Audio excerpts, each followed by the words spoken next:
IPS आरती सिंह अपने जिले में अपनी ईमानदारी और निर्भीक स्वभाव के लिए मशहूर थीं।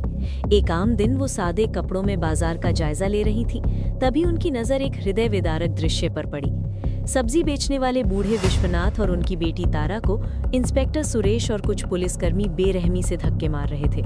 उनके ठेले को उलट-पुलट दिया गया था और सब्जियां जमीन पर बिखरी पड़ी थीं। बूढ़ा विश्वनाथ जमीन पर गिरकर गिड़गिड़ा रहा था। उसके शब्द दर्द से भरे थे। प्लीज साहब, ऐसा मत करो, मेरी रोजी रोटी है, दया करो। लेकिन इंस्पेक्टर सुरेश, जो क्रूरता की मूर्ति बना हुआ था, सुनने को तैयार नहीं था। वो गुस्से में चीखा, अगर दोबारा यहाँ रेहड़ी लगाई तो सीधे जेल में डाल दूंगा, समझे? इतना कहकर वे पुलिसकर्मी अपनी मोटरसाइकिलों पर सवार होकर चले गए। आरती का चेहरा सख्त हो गया। बिना कोई पहचान जाहिर किए वो विश्वनाथ और तारा के पास गई। तारा डरी सहमी अपने पिता को उठाने की कोशिश कर रही थी। आरती ने धीरे से पूछा, चाचा क्या हुआ? ये पुलिस वाले आपके साथ ऐसा क्यों कर रहे थे? विश्वनाथ ने गुस्से और हताशा से कहा, जाओ यहाँ से बेटी, तुम क्या ही कर लोगी जानकर? जो बड़े अफसर नहीं कर पाए वो तुम कैसे करोगी? भगवान ने हमारी किस्मत ही ऐसी बनाई है। आरती ने फिर भी जोर दिया, चाचा मैं आपकी मदद करूंगी, आप बताइए तो सही। विश्वनाथ ने दर्द भरी मुस्कान के साथ कहा, क्यों बेटी, हमारी गरीबी का मजाक उड़ा रही हो? आरती कुछ सोचकर वहां से जाने लगी। उन्होंने देखा कि विश्वनाथ अब भी आंसू पोंछ रहे थे। वो चुपचाप सब्जियां बटोरने लगी। तभी एक नौजवान लड़का पास आया और विश्वनाथ से कहा, चाचा जी, जिले में एक नई आईपीएस साहिबा आई हैं। वो बहुत कड़क हैं, लेकिन गरीबों के दिल से मदद करती हैं। आप एक बार मिल तो लीजिए। लोग कहते हैं वो भी हमारी तरह ही सादा जिंदगी जीती हैं, बाजार में लोगों के बीच घूमती हैं। इस बात पर विश्वनाथ और तारा एक दूसरे को देखते हैं। उनके चेहरे पर हल्की सी उम्मीद की झलक आई। कुछ दिनों बाद विश्वनाथ और तारा डरते डरते आईपीएस के दफ्तर पहुंचे। उनके चेहरों पर डर और आंखों में आंसू थे। जैसे ही उनकी नज़र सामने बैठी आईपीएस आरती सिंह पर पड़ी, वे हैरान रह गए। ये वही महिला थी जो बाजार में उनसे मिली थी। आरती ने उन्हें बैठने को कहा, आइए चाचा बैठिए, कल आपके साथ जो हुआ मैंने सब देखा है, मुझे बहुत दुख हुआ। विश्वनाथ की आंखों में आंसू आ गए। उन्होंने हाथ जोड़कर कहा, मुझे माफ़ कर दो मैडम, मैंने आपको कल नहीं पहचाना। आप हमारी मदद करने आई थी और हम बदकिस्मत आपसे कठोर रवैया किया। आरती ने सांत्वना दी, कोई बात नहीं चाचा, ऐसी बात मत बोलिए, मैं आपकी बेटी के बराबर हूँ।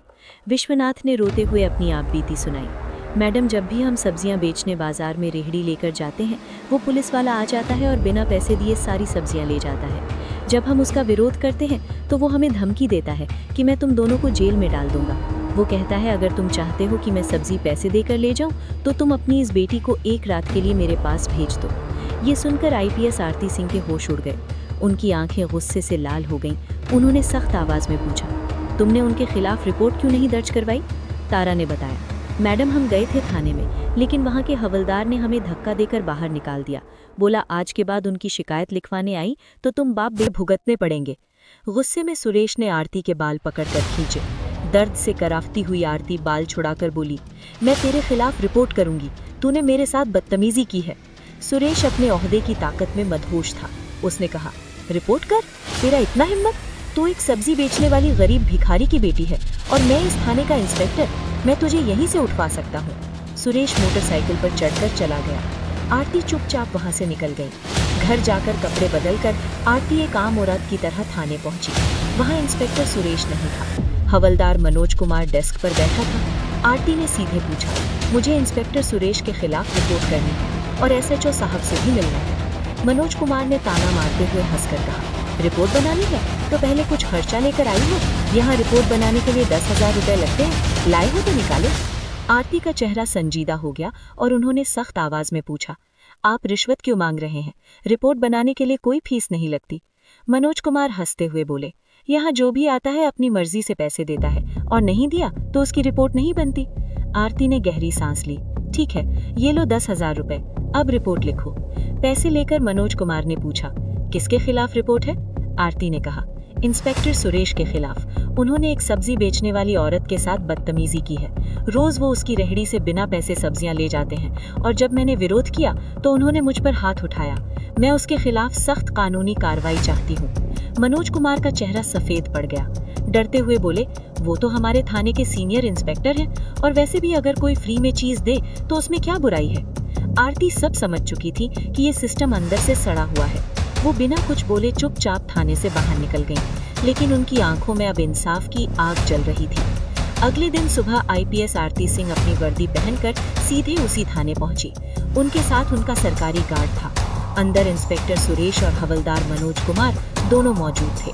जब उन्होंने उस महिला को वर्दी में देखा जिसे उन्होंने कल बेइज्जत किया था, तो उनके चेहरों पर डर साफ दिखाई दे रहा था। घबराकर उन्होंने एक साथ कहा, आप कौन हैं और ये वर्दी क्यों पहने हैं? आरती की आंखों में अब एक अफसर की गरिमा झलक रही थी। उन्होंने सख्त आवाज में कहा, वर्दी नहीं दिख रही? मैं जिले की आईपीएस आरती सिंह हूँ और अब मुझे सब पता चल गया है कि इस थाने में गरीबों को कैसे डराया जाता है, उनसे पैसे कैसे वसूले जाते हैं और कानून के नाम पर कैसे जुल्म किया जाता है। दोनों के पांव जमीन से कट गए। घबराकर उनकी आवाजें कांपने लगी। मनोज कुमार ने तुरंत पहचान पत्र देखकर हाथ जोड़ते हुए कहा, माफ करना मैडम, मुझे नहीं पता था कि आप आईपीएस हैं। मेरी बहुत बड़ी गलती हो गई। इंस्पेक्टर सुरेश भी हाथ जोड़कर बोले, मैडम जी माफ कीजिए, जो हुआ भूल जाइए, फिर कभी नहीं होगा। आरती सिंह की बातों में अब कोई नरमी नहीं थी।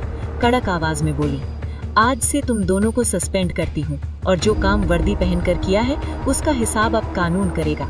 इस जिले में अब गरीबों की बेइज्जती नहीं होगी और वर्दी के पीछे छुपकर लूटमार भी नहीं चलेगी। उन्होंने स्टाफ को हुक्म दिया, इन दोनों को फौरन गिरफ्तार किया जाए और उनके खिलाफ सख्त विभागीय जांच के साथ साथ फौजदारी मुकदमा दर्ज हो। मनोज कुमार ने गिड़गिड़ा कर कहा, मैडम एक आखिरी मौका दे दीजिए, हम सच में बदल जाएंगे।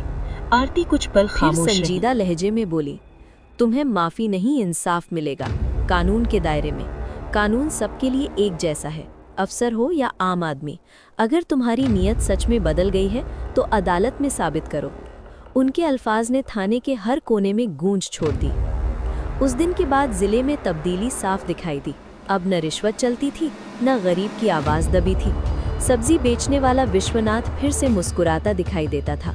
अब उसे पुलिस का डर नहीं, भरोसा होता था। ये कहानी बताती है कि जब अधिकार में बैठा शख्स ईमानदारी से इंसाफ करता है तो पूरा सिस्टम बदल सकता है और वर्दी की असली पहचान उसके कामों से होती है, ना कि ओहदे से। आईपीएस आरती सिंह के आदेश के बाद इंस्पेक्टर सुरेश और हवलदार मनोज कुमार को तत्काल गिरफ्तार कर लिया गया और उन पर मुकदमा दर्ज हुआ। पुलिस विभाग में इस घटना से एक भूचाल आ गया था। सजा देने का आदेश दिया गया। फैसला सुनते ही विश्वनाथ और तारा की आंखों में पहली बार खुशी के आंसू थे। उन्हें विश्वास नहीं हो रहा था कि उन्हें इतना बड़ा और त्वरित न्याय मिला है। सुरेश और मनोज कुमार जो अब अपनी वर्दी खो चुके थे, उन्हें पुलिस हिरासत में ले जाया गया। उनके चेहरे पर पश्चाताप नहीं, बल्कि अपनी ताकत खोने का दर्द था। फैसले के बाद आईपीएस आरती सिंह सीधे विश्वनाथ और तारा के पास गई। विश्वनाथ ने आरती के पैर छूने की कोशिश की, लेकिन आरती ने उन्हें रोक लिया। चाचा, आप मेरे पिता तुल्य हैं, मुझे शर्मिंदा मत कीजिए, ये मेरी जिम्मेदारी थी। तारा ने भीगी आंखों से कहा, मैडम, आपने हमारी सिर्फ जान नहीं, हमारी इज्जत बचाई है, हमें नया जीवन दिया है। आरती ने उन्हें सांत्वना दी और सुनिश्चित किया कि उन्हें मुआवजे की राशि तुरंत मिले।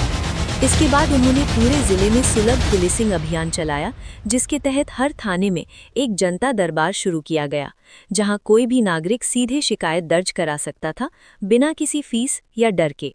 उन्होंने ये भी सुनिश्चित किया कि महिला पुलिसकर्मी ज्यादा से ज्यादा सादे कपड़ों में बाजारों का दौरा करें, ताकि ऐसी घटनाएं दोबारा न हो। आईपीएस आरती सिंह की ये कार्रवाई पूरे राज्य में ईमानदारी और न्याय की मिसाल बन गई। उनकी वजह से पुलिस विभाग में एक बड़ा बदलाव आया। पुलिस अब जनता के साथ सम्मान से पेश आने लगी थी। सब्जी बेचने वाला विश्वनाथ अब बाजार में बिना किसी डर के मुस्कुराता था, क्योंकि उसे पता था कि अब उसकी वर्दी सिर्फ ताकत नहीं, बल्कि जिम्मेदारी की निशानी है। ये कहानी एक बार फिर साबित करती है कि यदि इख्तियार, अथॉरिटी सही हाथों में हो तो वो उत्पीड़न को खत्म करके व्यवस्था में सुधार ला सकता है। तो दोस्तों, ये कहानी केवल मनोरंजन और शिक्षा के उद्देश्य से बनाई गई है। इसमें दिखाए गए सभी पात्र, घटनाएं और संवाद काल्पनिक हैं। किसी भी वास्तविक व्यक्ति, संस्था या घटना से इनका कोई संबंध नहीं है। कृपया इसे केवल कहानी के रूप में देखें और इसका आनंद लें। हम किसी की भावनाओं को ठेस पहुंचाना नहीं चाहते। अगर आपको ये कहानी पसंद आई हो तो इसे लाइक करें और ज़्यादा से ज़्यादा लोगों तक शेयर करें। कमेंट करके बताएं कौन सा कदम सबसे अच्छा लगा और हमारे चैनल द बुंदेलखंड हिस्ट्री को सब्सक्राइब करना न भूलें, क्योंकि हम आपके लिए ऐसे ही प्रेरणादायक कहानियाँ लाते रहेंगे। धन्यवाद।